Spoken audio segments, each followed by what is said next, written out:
Let's talk about viola bows. It's one of my favorite subjects as I've almost become a viola player. I come from the violin originally, but I love the viola. And I currently play in an orchestra, so I'm quite familiar with its intricacies, and I'm always fooling around with my instruments and bows and trying to really get a setup together that works effortlessly, produces a nice sound. And you know, through some long orchestra rehearsals, yeah, playing the viola can be a bit tiresome at times, similar to, let's say, the double bass, whereas playing the violin or the cello is apparently a lot easier and less demanding. So when I work on viola bows, this kind of comfort and the ease of playing plays a major role in all I do, in all we do. Now, today I want to talk about the Müsing viola bows. And this is very special, as with the Müsing bows, as you know, we want to provide you with a more affordable solution as an alternative to the more expensive Arcus bows. So for advanced amateurs, for advanced students, for professional players on a budget, or as a really nice backup bow, second bow for traveling, for outdoor gigs and all that, you want a bow that is more friendly to your budget maybe, but you still need a bow that plays really nice and is strong enough, and of course it should be durable and all that. Now, what's so special about the Müsing viola bows is that it really combines most of the features of the Arcus bows, like their low weight and their extreme strength, with durability, and comes in at a much lower budget and still provides you with a sound that is as good as a real good Pernambuco bow. Now let's look at a few specs before we try some instruments and what it does sound-wise.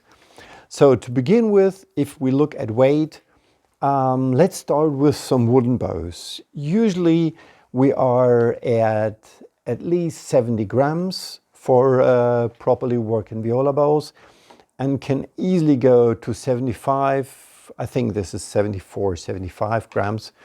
And often these wooden viola bows are also a bit tip heavy, which makes them a little bit of a burden to play, especially the more the stronger bows are often a bit tip heavy and heavy. While it can be good for the sound, like the heavier bows tend to supply a warmer sound, which can be good especially for smaller violas, which I'll show a little later.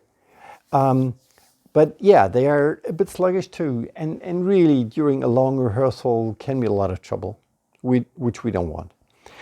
Now there's also other carbon fiber bows, of course, and they usually weigh around 70 grams or a little above 70 grams also. When we go to the Arcus bows, we are around 60, 61 maybe.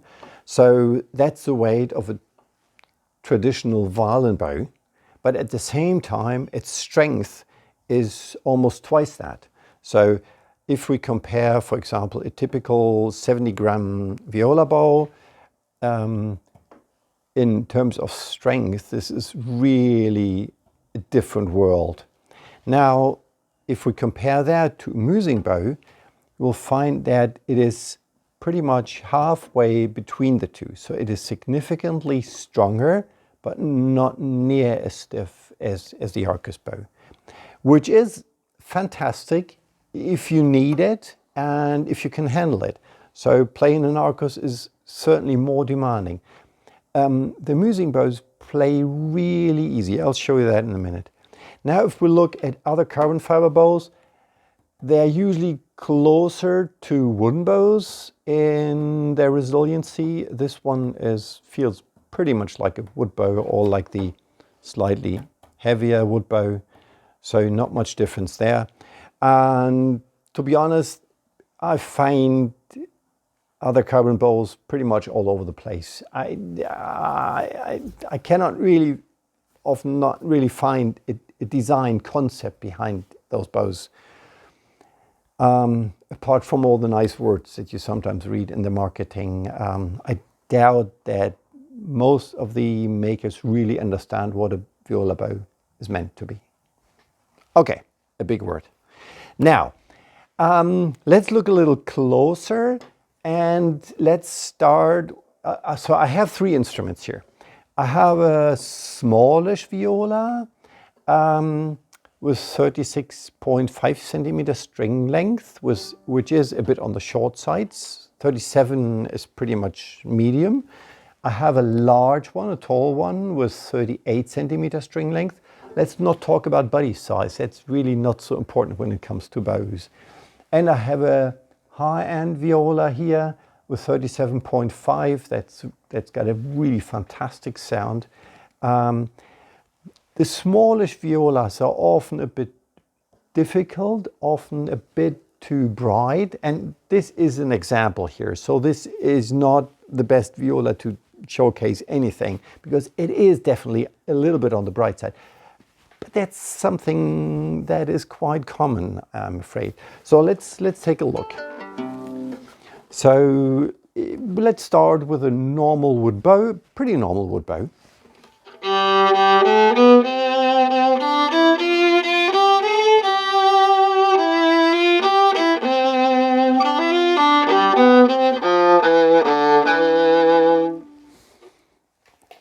So as you hear, it's not really a tenor or even baritone voice. It's more of an alto. So I definitely don't want the sound to be even brighter. Let's just take a few notes out here. Now, if I take a heavier wood bow, that's more pleasant. It's warmer.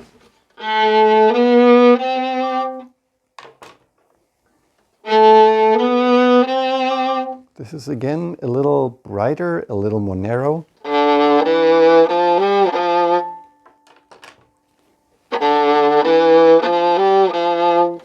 So what I want in a viola bow is to match this warmer sound of a heavy wooden viola bow, especially when it comes to smaller instruments.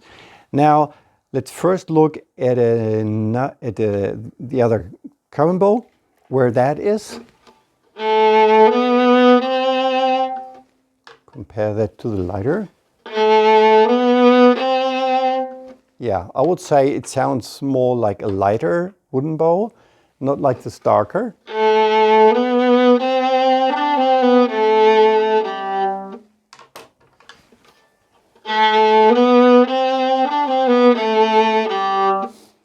No, it doesn't. So now let's jump over to the Müsing bows and see which sound this does.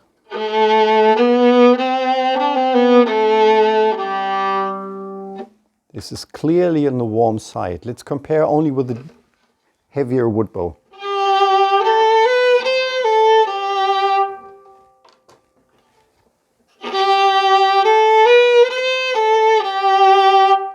It's got the same tone, color from the brilliance or depth, but it is richer, right?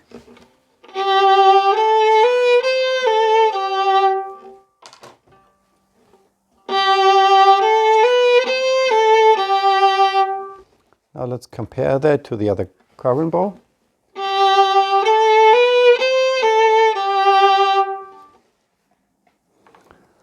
And to the Arcus.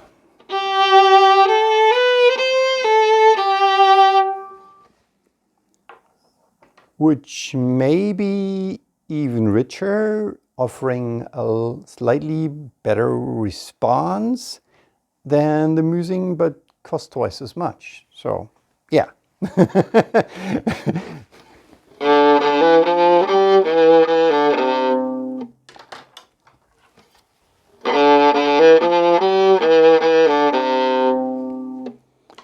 this much about this small viola. On a large viola, we have a less a problem with the sound or the depth of the sound when we go to a larger, which is what everybody likes about a big viola. So let's use the standard wood bow again. So that's a real full-bodied, dark C string sound.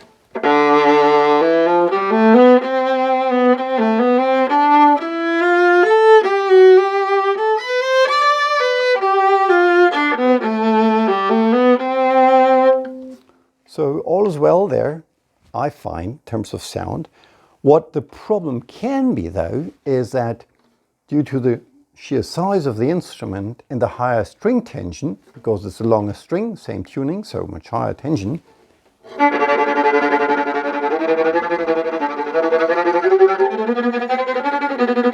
we're just currently playing a Beethoven 8th Symphony in our orchestra, and there's a lot of stuff like this, and quite a bit of that in piano. And what you can see here is you get a lot of noise and not really much sound. Let's see if that works better with a other carbon bow. It's even worse. Let's try the heavier wood bow. Doesn't change a thing. Let's try the C4, the Müsing.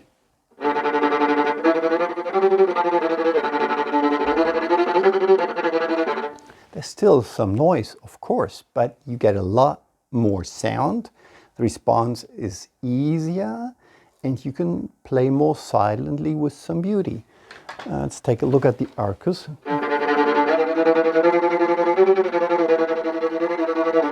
Doesn't do it better, actually. Let's try the C5.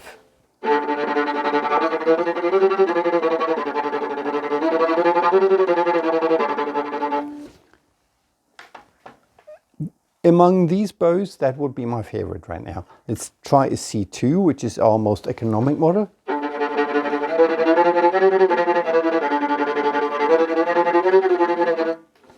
It's okay. It's okay. It works, but not really better than the wood bows or other carbon bows. So if you want to improve upon a bow that you might already own, you'd probably need to look into something like a C4, C5 Müsing bow, or class 5, 6, 7 in an Arcus bow. Then you get, on a larger viola, an audible, better performance, especially in piano. I mean, you can play loud, sure, there's power, but I don't think this is the right circumstances to demonstrate that. But you will find that the C4, C5 Müsing bow is actually also louder, if need be, similar to, say, a T6 Arcus bow. You can play significantly louder than with any other bow. And right, and now let's look, take a real nice viola for reference and see what it does about the beauty of the sound. Let's start with a normal wood bow again.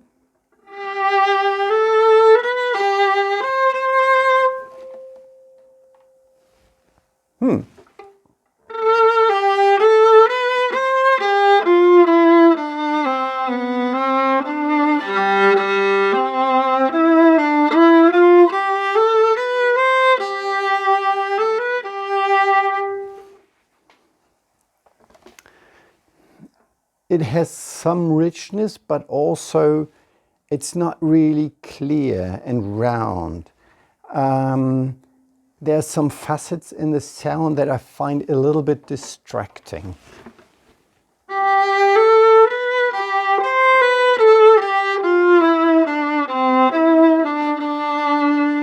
So this is a heavier wood bow. It gives a darker, rounder, smoother sound that I would clearly prefer. But then it's a really heavy bow that is hard to maneuver and tiring, I can tell you. I tried to play with this bow for a little bit. It takes a toll. Now,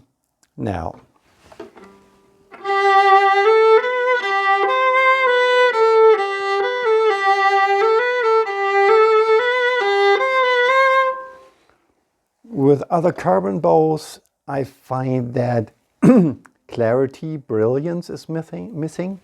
There's maybe just a bit too much damping. Let's compare that again with the normal wood bow.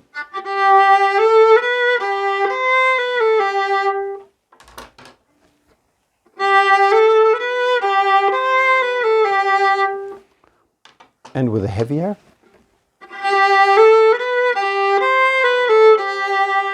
Somewhere in between the two, but it's so really not bad in this use case, but not an improvement. It's a working alternative, no problem about that, but let's see if we can find something better. Let's take a look at the C4.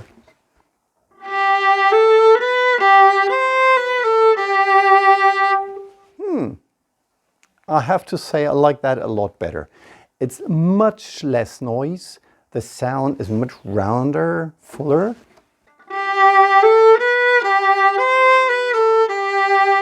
And it's actually a lot less work to make it sound nice.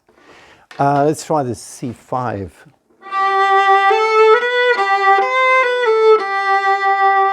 It's instantly more powerful if I do the same thing.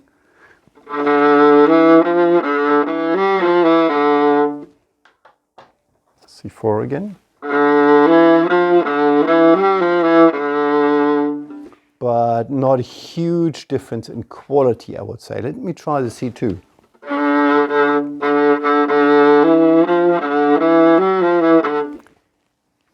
It's not getting a good grip on that C string here. I have the same rosin on the bows, just applied freshly 10 minutes ago. So it's not a question of rosin. Let me try the wood bows. Same problem. So the heavier wood bow again fares better. No question about it, but again, it's a very heavy bow. Let's try it.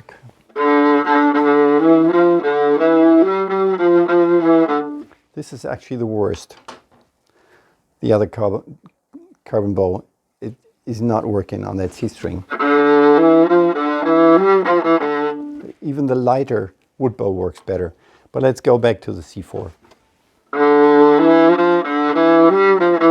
Effortlessly, easy, really, no problem. And that's a pretty demanding instrument, and it can produce a big sound, but it also needs a good bow to work with.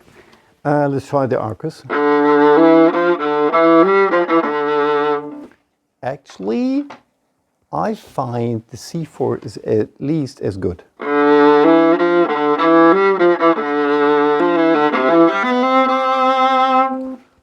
So, in conclusion, I would actually take the C4 Müsing bow over the T5 Arcus. But maybe on your instrument it comes out differently. And yeah, the T5 or the Arcus bow can be more powerful when you play solo, but you would have to compare that. And so right here, I would go for the C4 or maybe the C5.